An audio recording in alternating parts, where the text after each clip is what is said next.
Hey everyone, Trevor here.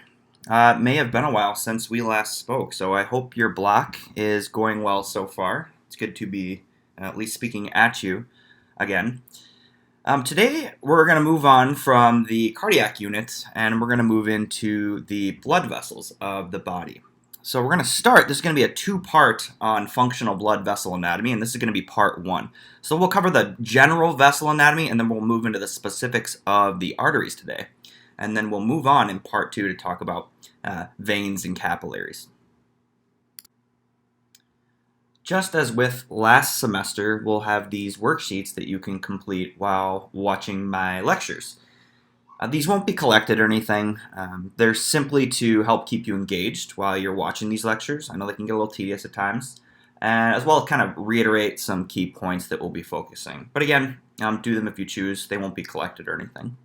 So the first one is going to be worksheet 5.1. The 5 stands for day 5, 1, the first lecture in this series. So the next lecture will be 5.2, etc.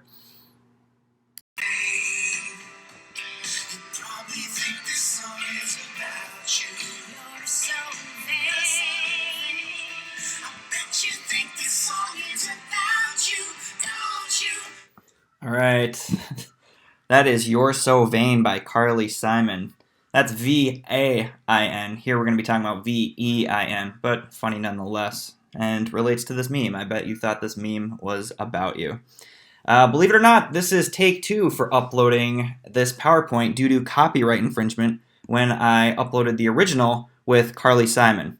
So I got this cover here. It sounds a little off, but it'll do the trick. Next meme here we got when you get up after spending 44 minutes on the toilet looking at memes. May or may not be guilty of that. And then we got a student submission from last year. We got your crush, her dad, her brother, her first love, her ex, and you, the measly pasture pipette. All right, let's go. Again, we'll have specific lecture objectives that we'll kind of check off as we go. So I won't read through these all now, but we'll just start at the top. So the first thing we're going to do is we're going to look at the general characteristics of vessels. So the structure, and we're going to focus on their 3 tunics. And then we're actually going to get into a little bit of histology, since we don't have that histology component with lab that we generally would have had within the 325 lab. We'll kind of talk about histology now. We'll put it in context for you. Okay? So you should be able here when we're done to differentiate based on these tunics and histology, the things that we're going to talk about between these different vessel types. So let's go. There are 3 main types of blood vessels, and we classify them based on function. So first up, we have the arteries.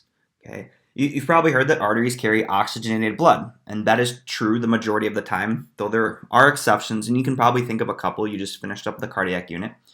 So instead we say that arteries carry blood away from the heart to the capillaries. So next up we have the capillaries. They are microscopic, so very, very small, and they tend to be very porous. And they're great for exchanging substances between the blood and the tissues. So we can get gas exchange, nutrient exchange. And then finally we finish up with veins. So veins drain blood from those capillaries and they transport it back to the heart. And we can say that veins carry deoxygenated blood the majority of the time. Okay, and these arteries, capillaries, and veins, their walls are composed of layers that we call tunics. You may have heard of tunics before. It's a coat or a covering, if you've been to the Renaissance Festival, or fans of Zelda. My wife got me Zelda for Christmas. Wants me to relive 8th grade, I guess, when I sat around playing that, but it's been fun. So they have these 3 layers, and they surround the hollow opening of the vessel that we call the lumen. So that's that hollow center. Okay. Now the 3 tunics we're going to talk about are the tunica intima, intimate, think the innermost, the tunica media, media, middle, and then the tunica externa, the externalmost coat or covering that tunic. Our 3 vessel types, the veins, the arteries, and the capillaries, they're all going to have slightly different composition of these tunics, right? And that's going to give us clues about their functions. So let's start with the tunica intima. Intima, think intimate. It's that innermost layer of the vessel wall that hugs that lumen. Okay? So it's made up of an endothelial layer, which in fact is simple squamous epithelium, and that's surrounded by a subendothelial layer of areolar connective tissue. So we can see both these in this illustration here if I bust out my marker. So tunica intima, and it's made up of these two layers here, endothelium and subendothelial layer. Okay. Now I mentioned some histology here, so let's take a look at that. We'll take a quick short dip into histology here. So there are 4 different tissue types within the human body. And 3 of these we've actually talked about pretty extensively so far. So we started out last semester with connective tissue, where we talked about bone and cartilage. Okay. And then we moved into nervous tissue, where we talked about the neurons, right? Transmission of nerve impulses. And then we finished up with skeletal muscle. And by now you've had cardiac muscle as well. And we'll be talking about smooth muscle shortly. But now we're going to talk about epithelial tissue. Epithelial tissue is comprised of these tightly packed cells, and we find them covering the body as well as lining body cavities, and they also form glands. So therefore, we see that they're involved with exchange of materials, so they tend to be highly permeable in certain areas, but they're also capable of making barriers or defenses. So think of your skin, right? They're involved with secretion, that would be the role of those glands, and then they tend to be highly innervated, so they're good with sensation as well. There are 2 types of epithelial tissues. We have epithelial sheets, which help create boundaries, primarily what we're going to be focusing on here, and then they also comprise those secretory glands. And you are familiar with epithelial cells. We talked about them last semester when we talked about moving things from that intestinal lumen into the blood, right? So you recognize this here, right? We have an apical side or a luminal side. Your lumen would be right here, because these epithelial cells, they line those hollow cavities or organs of the body. Okay, so we said that they have polarity apical, and then this would be the basal lamina down here. And they're tightly packed and then joined by these intracellular attachments. Remember we talked about tight junctions, or those cellular adhesion molecules, right, that we can see down here. A couple different ways we can classify epithelial tissue then. The first is how many layers does it have? So if it's simple epithelium, simple, it is 1 layer. Okay? If it's stratified, that just means more than 1 layer. Okay? And we can also differentiate it based on the shape of the cells. So we can have a squamous cell. Squamous means scale-like, and in fact you can see it's flat, like a scale. It can be cuboidal, so shaped like a cube, or columnar, right? So pretty simple. And we said when we were talking about that tunica intima that innermost layer is made up of simple squamous epithelium. Okay, what that does is creates a smooth surface for the blood to move through, so less friction for those blood cells moving through that vessel. And we also said that this epithelial tissue is good for secretion. In fact, here we can secrete things like nitrous oxide that help with dilation. Okay? And we can see here, if we're looking at this vessel, here's a staining, so a histological prep. You can see the red blood cells moving through this vessel, and then we have the flattened nucleus here associated with these squamous cells for the simple squamous epithelium. See how tightly packed they are through here to form those vessel walls. And next up, we have the middle layer of the vessel, the tunica media, media meaning middle. And we can see here that these are circularly arranged layers of smooth muscle, and then they have some elastic fibers moving within them.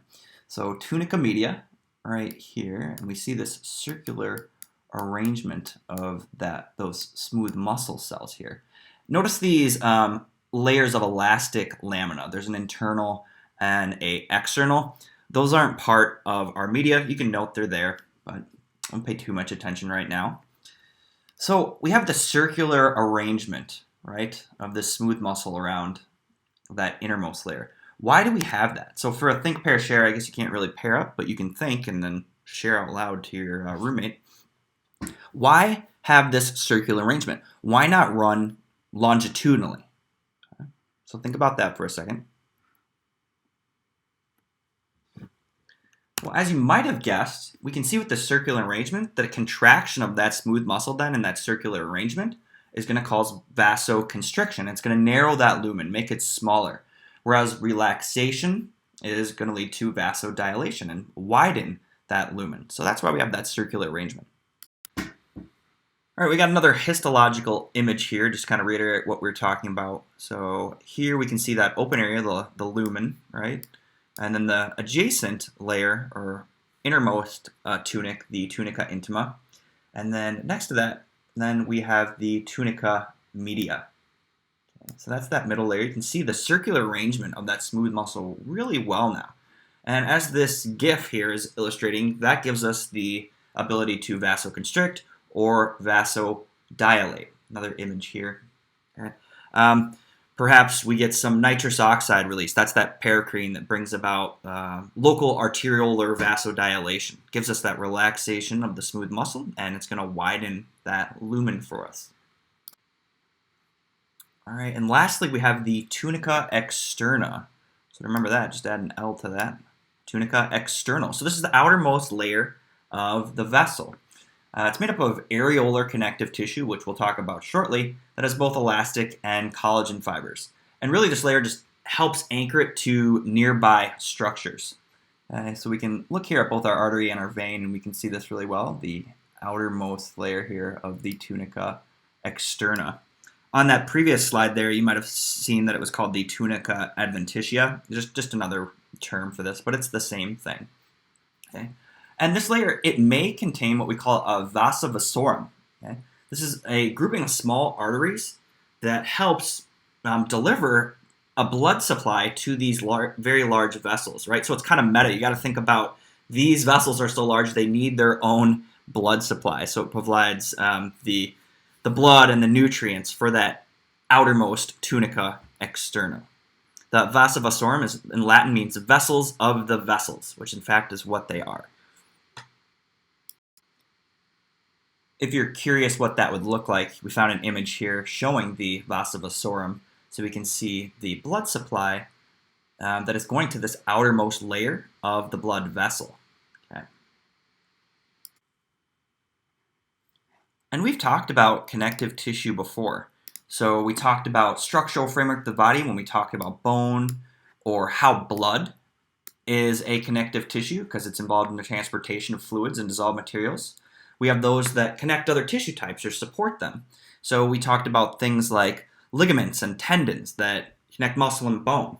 We get protection for organs and energy storage from things like adipose tissue. But the one we're going to look at here, which we haven't talked about too much, is areolar connective tissue. Okay. Now, connective tissue in general is a sparse collection of cells. So this is unlike the epithelial tissue we looked at, where they're just butt up to one another, form that barrier, right? Connected to one another physically. And specifically, areolar connective tissue, we see that there are just a loose collection of cells. So if I point a few out here, if we get this image here, we can see there's some fibroblasts within there, maybe some macrophages. And we also see this loose network of elastin fibers as well as collagen fibers. So areolar connective tissue is actually the least specialized connective tissue, and it contains all the cells and fibers that are found in all the other connective tissues. Okay? And it has an extensive blood supply. Okay? We saw that with that vasa vasorum. Okay? And it's found underneath the epithelial layer, and that's because it provides cushioning and elasticity.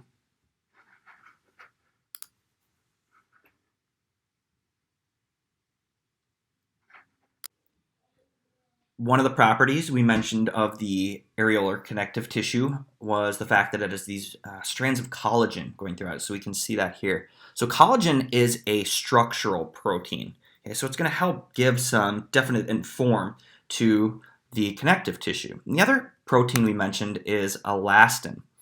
And elastin, you can kind of think of this web of rubber bands, right? It's a protein that gives the connective tissue its elastic properties.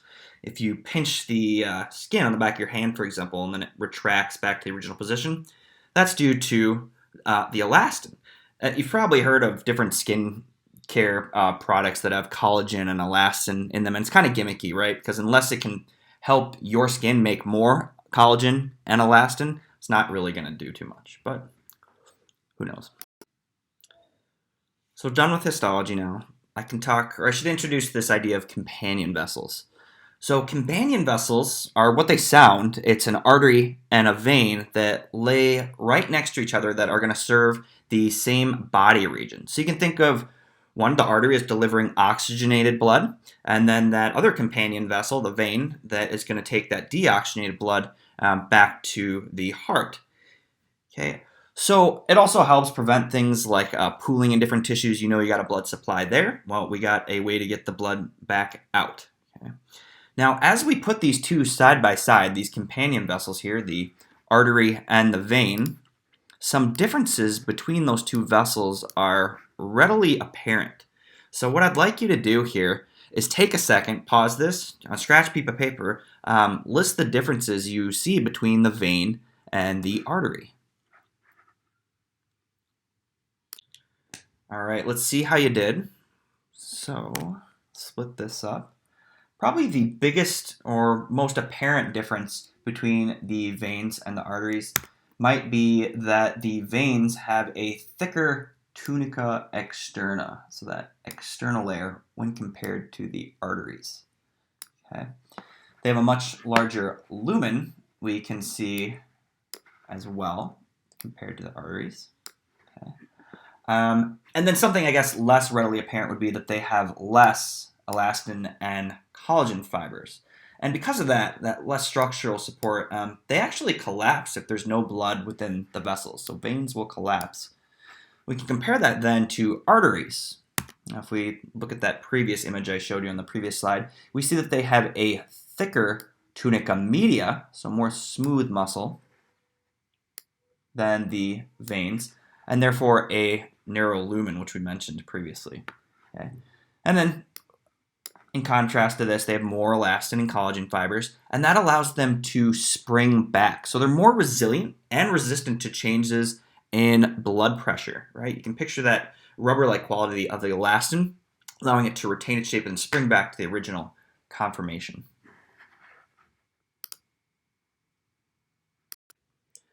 And we haven't said much about capillaries yet, but I did want to point out that in regards to the tunics, the layers we've talked about, they contain only the tunica intima, so that innermost layer. And if you look back at the tunica intima, we mentioned how there was an epithelial layer and then a subendothelial layer made up of areolar connective tissue. Well, they lack that subendothelial layer of areolar connective tissue as well. So they have only tunica intima with no subendothelial layer. And this helps because remember that at the capillaries, this is where we're doing exchange of nutrients and gases, and those thin walls allow for a quicker exchange. Allows for a quicker exchange of nutrients and gases. I was finishing up on that last slide. We got cut off there. All right, so now we've looked at the differences between the different types of vessels, the veins, the arteries, and the capillaries in regards to their tunics. Well, now let's move on to arteries and look at the three different kinds and then how they differ from one another as well. So we're going to talk about elastic, muscular, and then the arterioles. Arteries then deliver oxygenated blood from the heart, most of the time, right? But remember, we're moving away from the heart. So it serves as this rapid transit system from blood to systemic tissues. And what's kind of cool about arteries is that they continue to exert pressure during diastole. So systole, we get that heart contraction, we're delivering the blood systemically. Well, when that heart relaxes during diastole, we're continue to get that driving force with the arteries. And we'll look at exactly how that happens shortly. And then as we mentioned before, they do have more elastin and collagen fibers than the vein counterparts. And this allows them to spring back. So the collagen fibers, that's going to provide that tensile strength. So if you were to pull on it, whereas the elastin fibers, they provide elasticity, kind of like a balloon if you were to blow that up, and then it shrinks back down. Some trends that we see with arteries is that they're going to branch into smaller and smaller vessels as we move away from the heart to those capillary beds. So we're going to start out with elastic arteries, the largest, move to muscular arteries, and then finish with the arterioles, the smallest of the arteries. And some trends that we see is that there is this decrease in lumen diameter as we move away from the heart, as well as a decrease in the amount of elastin. Remember, that's that protein that gives it the elastic characteristic that allows it to expand and contract rapidly without doing damage to that vessel. The other thing that we see, contrastingly, is that as we move away from the heart, we see more smooth muscle within that tunica media. Beginning then with the elastic arteries, these are the largest of the arteries, and they have a diameter that ranges from 2.5 to 1 centimeters. So as an example, a quarter, our quarter dollar, that's about 2.5 centimeters. Okay, so that's pretty big. They're oftentimes, you'll see them called conducting arteries, and that's because they're conducting blood from the heart to those smaller muscular arteries. As their name suggests here, elastic arteries, they have a large proportion of those elastin fibers, which allows for quick stretch and recoil. So let me just ask you then, we'll do a think, pair, share here. Why is it important for these elastic arteries to have that elastic property? Or in other words, what does that allow for? So take a second, think about that. Well, if you're paying close attention on the previous two slides, the answer is that it helps propel the blood through the arteries during diastole. So after systole, and we see that diastole where the heart is not contracting, we still get propulsion of blood through the system. So how does that work? Well, let's look at this top image here. This is showing when the heart is in systole, or contracting and emptying. And with that, we see this corresponding expansion of the arteries due to pushing more blood volume into them. So you can see here at the top, these arteries are expanded because the heart is in systole. So what happens then when the heart is in diastole? Well, think of this as kind of like a balloon being pumped up. So if this is you blowing on that balloon, right, your cheeks are contracting and it's blowing up this artery. Well, then when the heart relaxes and it's in diastole, the blood continues to be propelled by the elasticity of that elastic artery. Okay, it's like that balloon recoils. So that rubber property of the balloon, well, this artery is then going to contract and it's going to propel that blood forward, okay, onto the other arteries. And I should point out here that those elastic fibers, they're found in all the tunic layers of these elastic arteries. And some good examples of elastic arteries that we've seen before would be the aorta, the pulmonary trunk, as well as the common carotid or iliac arteries.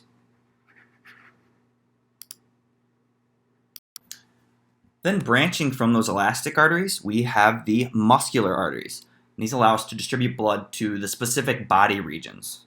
Okay. These have diameters that range from 1 centimeter to 0.3 millimeters. So for example, 1 centimeter is about the top of this staple shown here. Okay. So these are medium-sized arteries, and they have that really muscular tunica media. There's more smooth muscle cells that are found in multiple layers. So this is relatively thicker compared to the other arteries. And unlike the elastic arteries that had the elastin in all three of the tunics, here that elastic tissue is confined to two specific layers. Okay, we have the internal elastic lamina and the external elastic lamina. And you can see that sandwiches that tunica media. Okay. Examples of these would be our named arteries, so the brachial arteries or the coronary arteries. What this tunica media, this thicker layer of smooth muscle cells, allows for was obviously more muscle and then less elastin. And this allows for better constriction or dilation ability, which is going to be important for these arteries. And finally, we have the smallest of our arteries, the arterioles. These have diameters that range from 0.3 millimeters to 10 micrometers. 0.3 millimeters, for example, would be this needle-tipped pen. You can buy these on Amazon. This is a 0.3 millimeter pen tip, so very fine. And for this reason, these arterioles, they're so small, they're not named. As far as tunics, they can range from having all three to just a tunica intima with a little bit of smooth muscle. And they'll always have less than 6 layers of smooth muscle, so less compared to our muscular arteries. And they exist in this somewhat constricted state, and we say that they exhibit vasomotor tone. Okay? And that's regulated by the vasomotor center within the brainstem, so they're just somewhat constricted. Let's say we have some sympathetic innervation with these arterioles. Well, that can induce further constriction. And this is important for regulating blood pressure and flow to the different areas of the body. So, for example, if we get some vasoconstriction, that's going to limit blood flow to an area. And we'll talk about this more in the future, but what we see here is that arterioles, they play a large role in regulation of systemic blood pressure and flow. And now that we've talked about arteries, I want to apply what we know and talk about the pathophysiology, which is the physiology of a disease. And specifically here, we're going to be talking about coronary artery disease and some optional treatments as well. This first mini case study will be on coronary artery disease, or CAD for short. This is classified as damage or disease in the heart's major blood vessels. What we see is this build-up of plaque. Plaque is this fatty, waxy substance that causes the arteries to narrow, or they become occluded, we say. And that limits blood flow to the heart. So we're limiting the heart's own blood supply. So the coronary blood flow can't keep up with rising oxygen needs. So you might feel okay at rest, but not with increased oxygen needs. Let's say you're out exercising. Okay, so we're diminishing that blood flow to the heart, and this can lead to death. In fact, it's about a third of the deaths over 35 years old, and it's a leading cause of death within the U.S.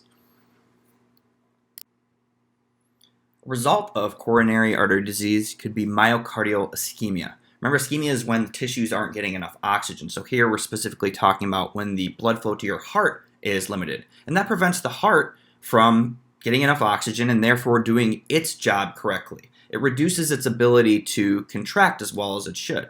So here we're seeing reduced blood flow as a result of partial or complete blockage of your heart's arteries. And this is due to the formation of these atherosclerotic plaques. So you've probably heard of atherosclerosis. So let's take a look at what that is. So the buildup of that plaque can cause atherosclerosis. We say that this is a progressive degenerative arterial disease. Progressive in that it gets worse over time, and degenerative in that it continues to adversely affect that tissue or organ over time as well. And it is an arterial disease. So what we see is this gradual blockage of these vessels, or what we call occlusion, and it reduces the blood flow within these arteries. Now, contrary to what you may think or popular belief, it's not cholesterol and fats adhering directly to the lining of these vessels. In fact, we form these plaques beneath the vessel lining wall, so underneath that endothelial layer associated with the tunica intima. And that's where we get the buildup of these plaques, and they have this lipid-rich fatty core, and then it bulges out into the lumen, reducing blood flow. Atherosclerosis can occur within any of the arteries throughout the body, but the most serious damage would occur if we get atherosclerosis in the supply to the heart or the brain, and that's where we can see stroke or heart attack. So over time with that buildup, we could see 100% occlusion, or we could get a plaque, right? So the plaque builds up within that vessel wall, and if that breaks off and travels in the blood, it can block blood flow to a certain area. And that, if we're talking about the heart, that could lead to cardiac infarction. So that blood supply to that area of the heart is going to be blocked by that clot, that embolism, and it can lead to heart attack due to no oxygen being delivered to that tissue. So individuals with higher than normal blood cholesterol, which we call hypercholesteremia, are going to be more prone to atherosclerosis. And in fact, we see that males tend to be more affected than females. Things that are going to exacerbate this are going to be smoking and hypertension. So what are the treatments for atherosclerosis? Well, one of them is angioplasty, where we're expanding a narrowed region of that artery. We're trying to open up that occlusion, or coronary bypass surgery. So let's take a look at these. Now, about a year ago, my mom sent me this image here on the left, and this is what my uncle's doctor drew up on the board after his hospital visit. And what we see here is that within the right coronary artery, I'll pop this up here. So right here, we see that there is 90% occlusion. And then if we look over, we have 99% in the left circumflex, and then 85% in the anterior descending, or that anterior interventricular artery. Okay? So basically, what they told my uncle is that he needs bypass surgery. And the way bypass surgery works is you bypass that occlusion.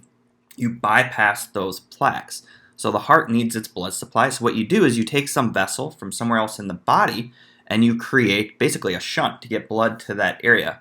So for example, a common one here would be taking the saphenous vein from the leg, and we're going to bypass that. So now the fresh oxygenated blood can move to this lower area of the heart. Right? We're doing the same thing over here. We can take this internal mammary artery, that's the internal thoracic artery, bend it down, attach it, and bypass this plaque here, and so this area of the heart also receives oxygenated blood. The other thing we could do would be angioplasty. So let's take a look at that. Another common treatment, depending on the severity, could be what we call an angioplasty. And this involves taking a catheter and oftentimes placing a stent to help remove that occlusion or widen that vessel back up to allow for better blood flow.